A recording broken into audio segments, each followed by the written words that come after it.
Hello everybody, my name is Ben Hodgson. I'm the Regional Development Officer for the Midlands region. I'm joined today by Robbie Bell, who is the Regional Development Officer for the Eastern region. We've got a couple parts of this session. We're going to look at this week's news and what's been going on, and also have a quick conversation and consideration of developing your club. So Robbie, I'm going to come straight to yourself first if I can, for maybe some of the things that have been happening this week. Yeah, thanks, Ben. So there's a few news headlines this week. First and foremost is the fact that Sport England have released their new strategy called Uniting the Movement. It's a 10-year strategy, which is a departure from their usual 4-year cycle. And it's effectively all about trying to make sport more inclusive and to get more people physically active by playing sport or together within their community. So it's worth having a look at their website to understand a little bit more about that and how it might impact your club. Also related to Sport England is the fact that their small grant scheme and their community asset fund are now eligible for applications to support running costs. And that's particular to those clubs that are perhaps in deprived areas.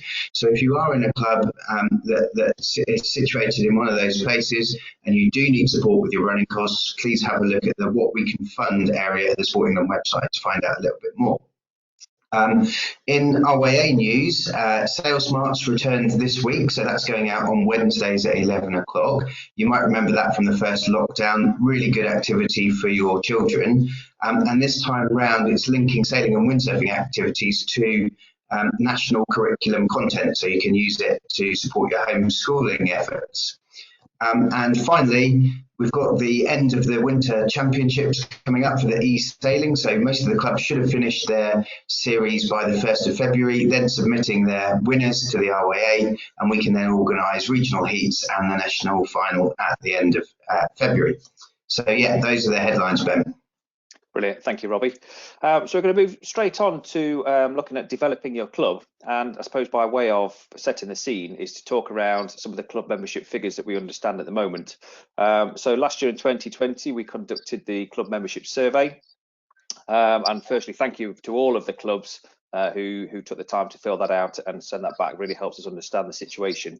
It probably won't be a surprise to learn that there was a decline in club membership, and within England that was about 5% of club members, broadly made up of an increase in people leaving and a decrease in people joining, which is very likely to be put to things like not being able to run open days and also training courses. So with that as a backdrop, Robbie, I wonder if I can come back to yourself just to talk about why sort of development is important. Yeah, thanks, Ben. So actually club membership has been sort of declining gradually for a number of years now, and the pandemic has actually seen a sharp increase in the reduction of club membership. So there's kind of never been a better opportunity to think about how you can develop and modernise your clubs. And that can extend to all kind of different aspects of the running of your club. So it might be that facilities and equipment are a need for a focus, but it's more likely that it's about the way you communicate with your members, manage your memberships, take payments, and those sort of elements of key membership engagement. It's also worth thinking about diversifying your activity, because although there was a drop in membership last year, a number of clubs saw an increase in membership. And that was largely down to the fact that they'd made the most of the opportunity of the kind of boom in recreational activity, but also diversified their offer to give their members more choice of activity. That's great, thank you, Robbie. So obviously with any development, we need a plan of how we're going to get there, so we understand what the aims are and how to achieve that. So we've created the club development cycle, which is something we introduced at the affiliated club conference back in November.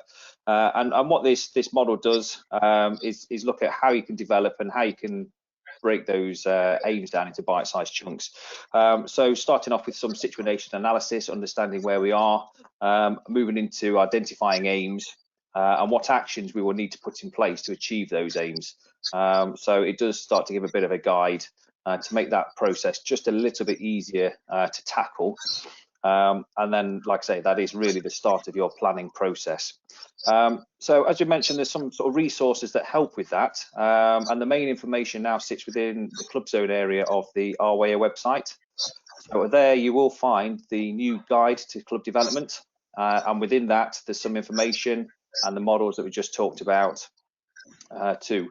Also, there is a link to the club development tracker, and this is something that we feel will really help clubs and venues capture the aims and also track across time how they've worked towards progressing towards achieving those aims. Other resources we have at the moment, the Chris Grant video. So Chris Grant was our keynote speaker at the Affiliated Club Conference. His video from there has just gone live too, really well received at the conference. So Chris was talking around development and opportunities as we see them at the moment, which was great.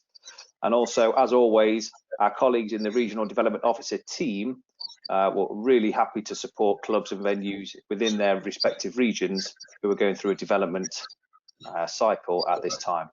So that's it from me. Robbie, I wonder if I just come back to yourself. Anything else you'd like to add before we close? I suppose the only thing to say, Ben, is that if we continue to do things in the same way that we've always done them, we'll get this kind of same result. And actually now is a great time for modernisation. So really like to encourage clubs out there to at least have a look into our guide to developing your club and get in touch, as you said, if you need any support. No, brilliant. Thank you, Robbie. Thank you everyone for listening, and we shall see you soon.